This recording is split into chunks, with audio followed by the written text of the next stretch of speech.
26-এ শওকত মোল্লার বিরুদ্ধে চোখে চোখ রেখে লড়াই হবে। 1 ইঞ্চি জমি ছাড়ার নেই। শওকত মোল্লা চোখে চোখ রেখে 26-এ লড়াই হবে। তৃণমূলটা মোল্লার নেতৃত্বে পুরো ভাঁড়টা শেষ হয়ে যাচ্ছে।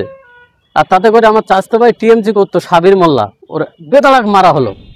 কেন মারবে? আগে তো টিএমসিটা করতো। আইএসএফ বলে কিছু ছিল?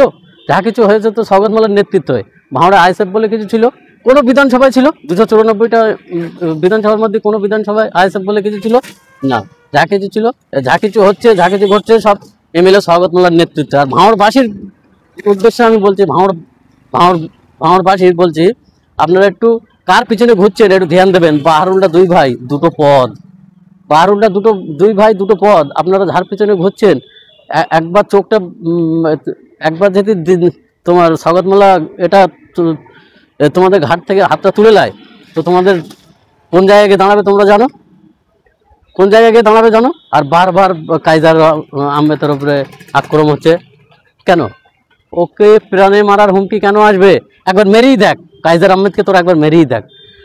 ওরা তো ছোটই থেকে আমরা দেখে আসছি, ওরা জমি কেনা বেচা, ওরা বড় বড় কারখানা নিয়ে আসছে, হাজার হাজার মানুষ খেটে খাচ্ছে। তোরা কি করছিস? তোরা তা না করে ও কেউ করলে করতে দেবি না, তোরাও কাঠি মারবি।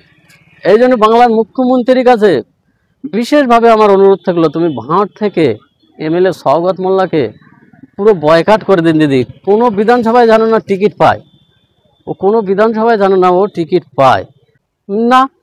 এ তো আমি আগে মুখ খুলতাম না, এখন তো যারা টিএমসি করেছে তোমার পিছনে দিনে, আর এখন যারা করছে এদের জন্য আমি মুখটা কেন খুলছি?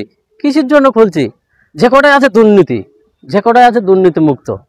আজ বাহারুল্লাহ দুই ভাই দুটো পদ, কেন? ভাঁড়ে ভোটারের থেকে নেতা বেশি। তোমরা দুই ভাই যদি ভালো হবে অন্য কারো একটা দাও না, আরো তো লোক আছে, আরো বহুত নেতা আছে। এই তোমার পথ করে কত মানুষের জীবন চলে যাচ্ছে। ভাঁড়টাকে তুমি রাজনীতি করতে এসেছি কি মানুষ মেরে? শওকত মোল্লা ডাইরেক্ট বলছে 2-5টা পরে মরবে, আমরা দিদিকে জেতাবো। তোমরা এবার আমরা দেখে নেবো শওকত মোল্লা তোমার কিভাবে তোমার বিধানসভায় পাঠাতে হয়, আমরা তোমার দেখে নেবো। তোমার পাইলট কারের ধাক্কায় তোমার পাইলট কারের ধাক্কায় বামনঘাটা যে অ্যাক্সিডেন্টটা হলো, তুমি কি বলছো?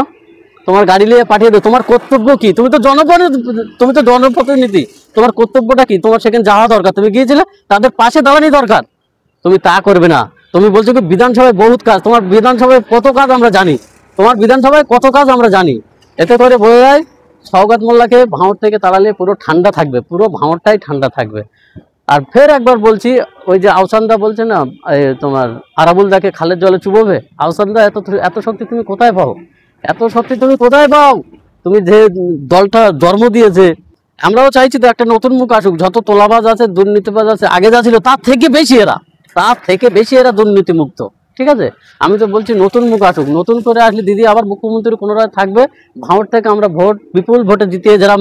2011-এ আমরা তোমার দিদিকে জিতিয়েছিলাম। প্রতিটা বিধানসভা থেকে ভাঁড় বিধানসভায় এত ভোট সব থেকে বেশি পেয়েছিল দিদি যে সময় মুখ্যমন্ত্রী হয়। আমরা তো মনে করি ফের নতুন মুখ এলে আবার দিদি ভোটটা পাবে। উনি আমাদের বিধায়ক বিক্ষোভ কেন করবে? জনপ্রতিনিধি হলে কেউ বিক্ষোভ করে? আমার বাড়ির ধারে বলছি তো খাস জমি ছিল, গরিব মানুষের কাছ থেকে নিয়ে এখন যার অটো আছে, যার 2তলা বাড়ি আছে, তার দিয়ে রেখেছে, বুঝেছো? এখন সব এইসব লোকের দিয়ে দিচ্ছে। 26-এ শওকত মোল্লার বিরুদ্ধে চোখে চোখ রেখে লড়াই হবে। 1 ইঞ্চি জমি ছাড়ার নেই। শওকত মোল্লা চোখে চোখ রেখে 26-এ লড়াই হবে। তৃণমূলটা কত শওকত বিরুদ্ধে এই জন্যই, যার হাত ধরে তোমার ভাঁড়ে এসছে, যার হাত ধরে এসছে তার অফিসটা কেন ভাঙালো?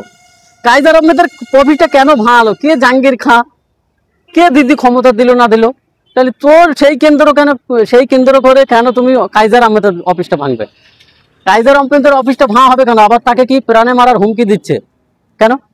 কায়দার আহমেদ কেউ না। কায়দার আহমেদের দলে প্রচুর মেহনত আছে। এই যুব মাদার করে সব থেকে বড় জিনিস শওকত মোল্লা পুরো আমাদের ভাঁড়টা শেষ করে দিয়েছে। তিনি জাহাঙ্গীর খাঁ দায়িত্ব পেয়েছে, কোনো প্রমাণ নেই, বিভিন্ন জায়গায় মিটিং করে বেড়াচ্ছে, আমরা দেখছি সোশ্যাল মিডিয়া। সব থেকে বড় জিনিস শওকত মোল্লা চাইছে যে